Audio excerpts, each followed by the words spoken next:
बिस्मिल्लाहिर्रहमानिर्रहीम। अस्सलाम वालेकुम नाज़रीन, मैं हूं एडवोकेट इजाज़ अहमद नवाब और आप देख रहे हैं मेरा यूट्यूब चैनल कानून की दुनिया। नाज़रीन, इस व्लॉग में बात करनी है कि इलेक्शन कमीशन ऑफ पाकिस्तान ने इलेक्शन कमिश्नर ने सदर पाकिस्तान को मिलने से इनकार कर दिया।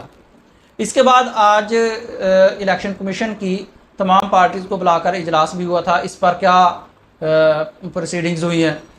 चीफ इलेक्शन कमिश्नर के इनकार के बाद आईनी बहरान पैदा हो गया है या ये एक सिंपल सा मैटर है।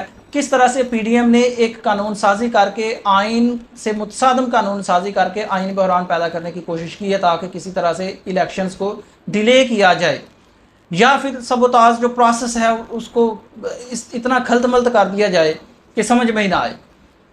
सबसे पहले अगर आपको बताऊं तो कल सदर आरिफ अलवी ने एक ऑर्डर जारी किया था, लेटर जारी किया था चीफ इलेक्शन कमिश्नर को कि मैं being a president of Pakistan, बतौर सदर पाकिस्तान इस बात का पाबंद हूँ आइन के आर्टिकल 48 सब आर्टिकल 5 के तहत जब असम्बली में डिज़ोल्व करूँ तो उस वक्त मैं 90 डेज़ के अंदर इलेक्शन करवाने की डेट भी दूँ, ये आइन कहता है। और आके आप मेरे साथ मुशावरत करें कि किस डेट को इलेक्शन करवाना है, किस तरह से इलेक्शन करवाने हैं। यह लेटर लिखा था सदर आरिफ अलवी साहब ने इलेक्शन कमिश्नर ऑफ पाकिस्तान को।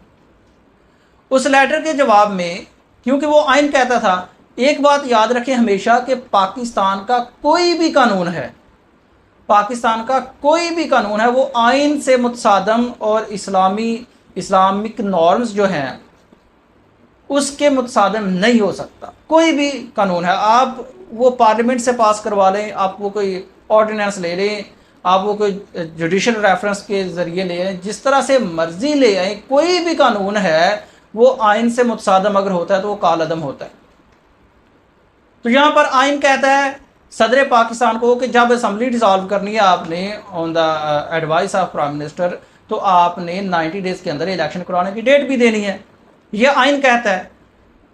उस लेटर का जो सदर साहब ने लिखा उसका आज चीफ इलेक्शन कमिश्नर ने जवाब दे दिया, तफसीलन जवाब दिया।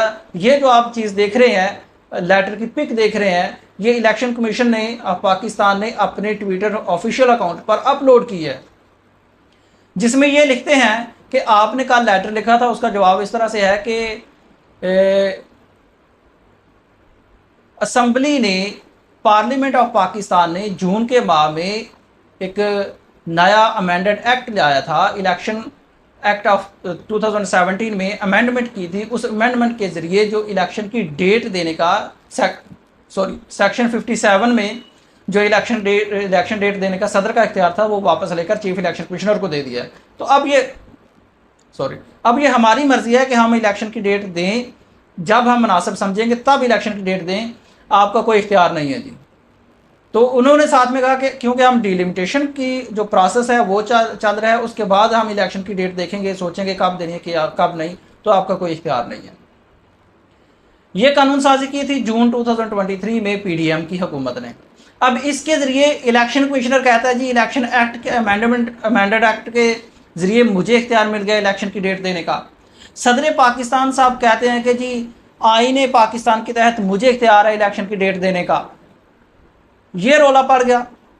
इस रोले पर सदर पाकिस्तान ने, डॉक्टर सदर अलवी साहब ने एक लेटर लिख दिया वजारत कानून व इंसाफ को, इस पर राय मांग ली है। इस पर राय क्या आनी है इसका भी कुछ कन्फर्म नहीं किया जा सकता। चांसेस आपको भी पता है क्या चांसेस हैं, मैं वो बताता नहीं, लेकिन आपको पता है कि चांसेस क्या हैं। आप ट्वीट में कमेंट्स में बताइएगा ज़रूर। जब ये राय आ जाएगी उसके बाद ये केस जाना सुप्रीम कोर्ट ऑफ पाकिस्तान में। ये मैंने कल भी कहा था, मैं आज भी कह रहा हूँ, मैं बाद में भी कहूँगा और ऐसा ही होगा। ये केस जाना है सुप्रीम कोर्ट ऑफ पाकिस्तान में कि ये जो नया कानून बना है ये तो आइन के मुतसादिम है। आइन तो सदर पाकिस्तान को कहता है कि आप डेट दें, तो ये कानून किस तरह से ये खुद मुख्तार करता है इलेक्शन कमीशन ऑफ पाकिस्तान को। तो इस पर फिर से सुप्रीम कोर्ट की रूलिंग आएगी, और जब सुप्रीम कोर्ट की रूलिंग आएगी उस वक्त तक इलेक्शन तो वैसे ही डिले हो चुके होंगे।